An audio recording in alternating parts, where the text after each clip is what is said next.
Hi, are you in love, out of love, sick of love, want to be in love? Then this video is for you because today I'm all about exploring the topic of love and the fruit of the Spirit. So in case we haven't met, I'm Schiro, the author of Write Your Life with Grace, Fruit of the Spirit Guided Journal. And if you're following along in the journal, love can be found in the month of March. So let me start with the definition of love. One of the most popular readings at weddings comes from 1 Corinthians 13, 4 through 8, and it gives us a great explanation of what love is. Love is patient. Love is kind. Love does not envy. Love does not boast or brag. Love does not behave rudely. Love is not self-seeking. Love is not easily angered. Love keeps no record of wrongs. Love does not delight in evil. Love rejoices in the truth. Love bears all things, rests in all things, hopes for all things, endures all things. Love never fails. I think William and Kate read this passage at their wedding. This is such a wise, all-encompassing passage. Can you imagine what our marriages and our friendships or even Facebook would look like if we stopped the envy, if we didn't brag or behave rudely, if we weren't selfish or easily angered and kept no record of wrongs or delighted in evil? What if instead we were patient and kind and rejoiced in the truth? What if we allowed love to endure all things? So every one of us would say that we wish there was more love in the world, but very few of us actually put into practice the real kind of love, which is why we don't see it often enough. So love is a choice. To put it another way, love is a behavior choice. It's a character trait. Love is not infatuation, adoration, affection, passion, crush, warmth, regard. These are all the feelings at the beginning of a relationship when you first meet someone. Romance is an atmosphere. Sex is a physical expression. But none of these are quite love. Love does not look for validation. It validates. Love does not enter a relationship wanting something from the other, such as, she makes me laugh, or he makes me feel secure. Rather, real love provides. It's about giving. The way to spell true love is sacrifice. So let's look at a few examples. In a relationship, love doesn't just happen. That kills me when I hear people say that, because we all have choices and nothing ever just happens. We're not robots. We have choices. So I was at the gym several years ago, and I was in an area with these three guys, and I was close enough to them to hear their conversation. The one guy was telling the other two guys about the crazy behavior of his live-in girlfriend. And then he said, "Man, she turned out to be such a whack."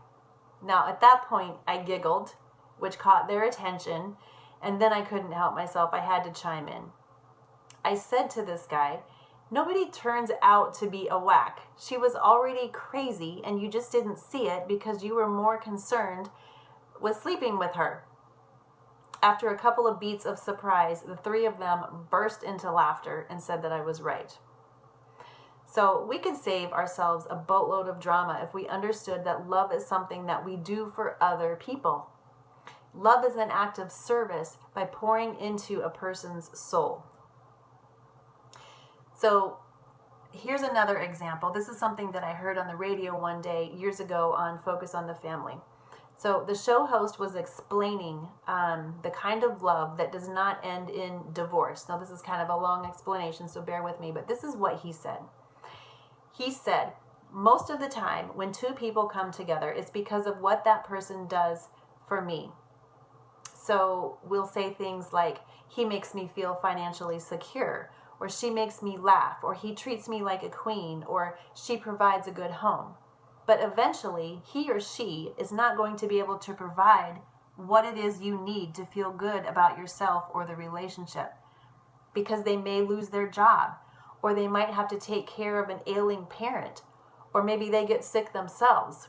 And then the relationship begins to break because they got in it for what the other person could do for them. And now that original thing is not being provided.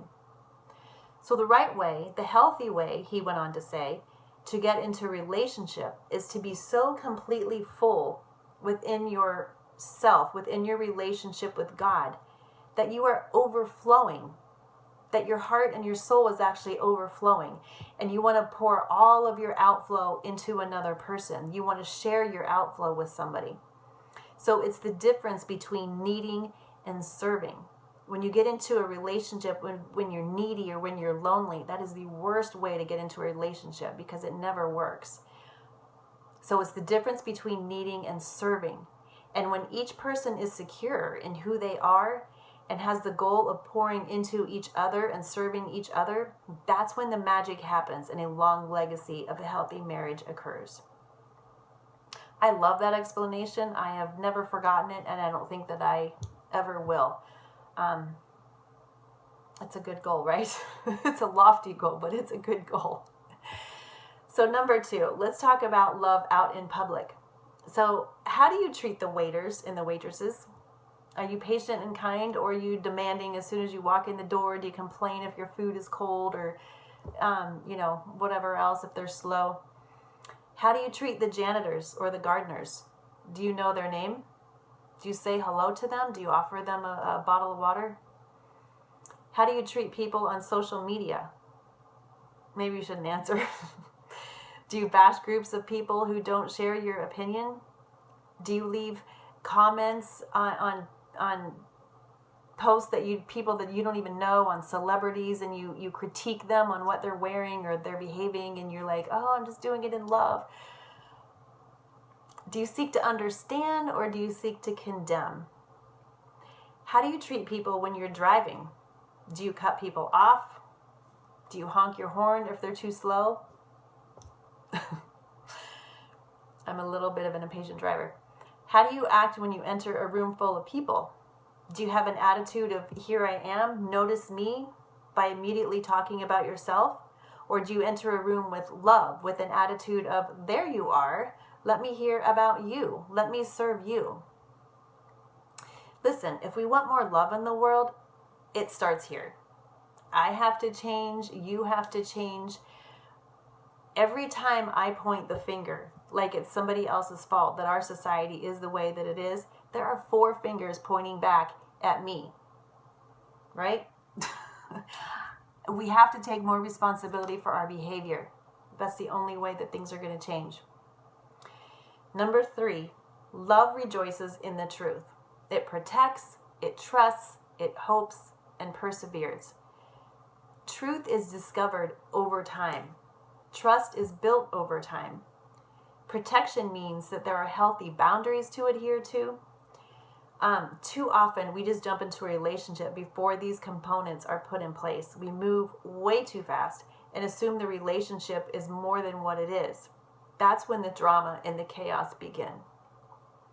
Now, I also need to say that love is not a doormat. The command to love does not mean that it should cost you your safety. Nor does it mean putting up with behavior that is destructive. Let's say, for example, that someone in your circle, in your marriage, in your family, is addicted to pornography or alcohol or prescription drugs or recreational drugs, or maybe they're having continual affairs. Love bearing all things or enduring all things does not mean putting up with. I just have to put up with this because I'm commanded to love. No, that's not what that means. Bearing and enduring all things means that you set healthy boundaries. You work with that person to get them help. You stop enabling them to continue. You stop participating in the activity with them.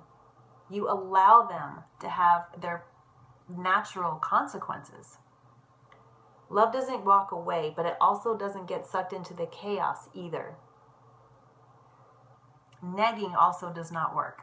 You have to be brave enough to love them in a way that will help them, rather than go over the cliff with them. That's codependent. So I started this video by asking you a series of questions. Are you in love, out of love, sick of love, want to be in love? If you answered yes, then I would love for you to try out the journal, because there are 4 weeks of weekly concepts and daily integrations to teach you how to implement love into your life. So it's available right now on Amazon.com. And if you're on Amazon.com, you can check out my first book, No Arms, No Legs, No Problem. This is the memoir of quad amputee and bronze medal Paralympian Bob Lujano. It also has a lot of 5-star reviews, so you might want to check it out. So if you found this video helpful, please feel free to share it with your friends on all of your social media pages, including Pinterest. I'm Tara Schiro. Thank you for watching, and I'll catch you on the next video, Joy and the Fruit of the Spirit.